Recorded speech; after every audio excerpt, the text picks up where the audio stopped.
Hello, it's Miss Holmes back here in the home of the cutest little class in town, room C2, my kindergarten classroom at Jack London Elementary School. And I'm going to read to you today a story from the anthology of Dr. Seuss. This is titled The Sneetches and Other Stories. It's an anthology because it has more than one Dr. Seuss story in here. But I am actually going to read The Sneetches. It's one of 3 stories in this wonderful book, and I think you're going to really enjoy this story. And I love the lesson it teaches. So sit back and enjoy it with me. The Sneetches and Other Stories. The Sneetches.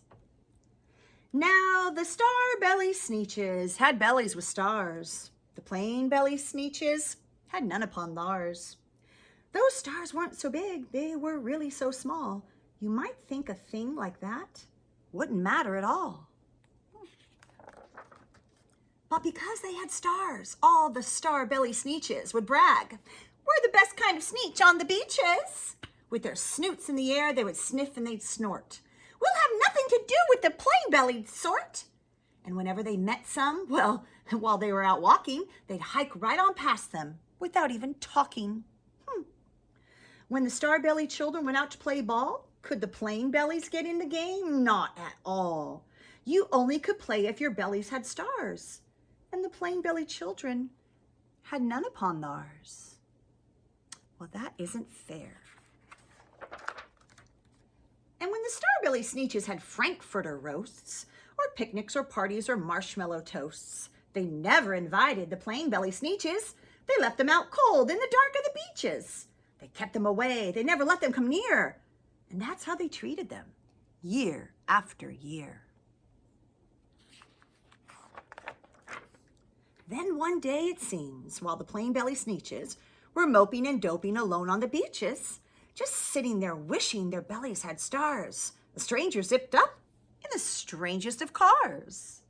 "My friends," he announced in a voice clear and keen, "my name is Sylvester McMonkey McBean, and I've heard of your troubles and I've heard you're unhappy. But I can fix that, 'cause I'm the fix-it-up chappy.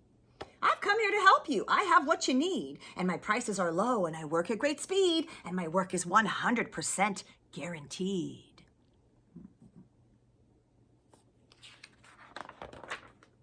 And then quickly Sylvester McMonkey McBean put together a very peculiar machine.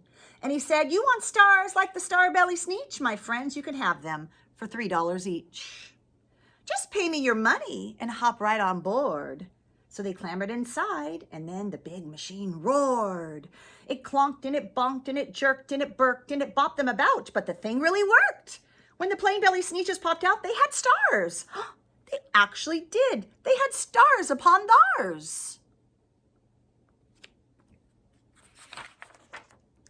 And then they yelled at the ones who'd had stars at the start. "We're exactly like you now. You can't tell us apart. We're exactly the same now, you snooty old smarties.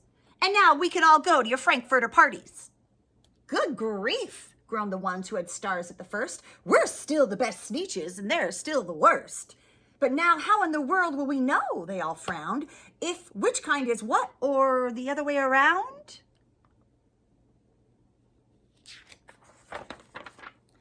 Then up came McBean with a very sly wink. And he said, "Things are not quite as bad as you think. So you don't know who's who, that is perfectly true. But come with me, friends, do you know what I'll do? I'll make you again the best Sneetches on the beaches, and all it will cost you is $10 eaches." "Belly stars are no longer in style," said McBean. "What you need is a trip through my star-off machine. This wondrous contraption will take off your stars, so you won't look like Sneetches who have them upon theirs." And that handy machine worked with very, very precisely and removed all the stars from their tummies quite nicely.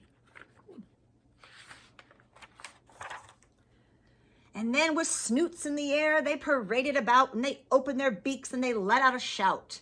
"We know who is who. Now there isn't a doubt. The best kind of Sneetches are the Sneetches without." And then, of course, those with the stars got frightfully mad. To be wearing a star now was frightfully bad. Then, of course, old Sylvester McMonkey McBean invited them into his star-off machine. Then, of course, from then on, as you probably guessed, things really got into a horrible mess. And all the rest of that day on those wild screaming beaches, the fix-it-up chappie kept fixing up Sneetches. Off again, on again, in again, out again. Through the machine they raced round and about again. Changing their stars every minute or two. They kept paying money, they kept running on through. Until neither the plane nor the star bellies knew whether this one was that one, or that one was this one, or which one was what one, or what one was who. But they sure are spending a lot of money. Look at all that money piled up. And then when every last cent of their money was spent, the fix-it-up chappie packed up, and he went with all their money.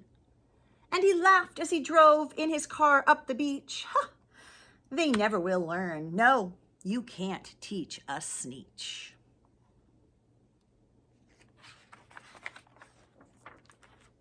But McBean was quite wrong. I'm quite happy to say that the Sneetches got really quite smart on that day. The day they decided that Sneetches are Sneetches, and no kind of Sneetch is the best on the beaches. That day, all the Sneetches forgot about stars and whether or not they had them upon theirs. So it cost them a lot of money, but they did learn in the end that it didn't matter if you had a star or not. Sneetches are Sneetches. So I hope you enjoyed that story by Dr. Seuss. I'll be back very soon to share another. Thank you, friends. Stay tuned.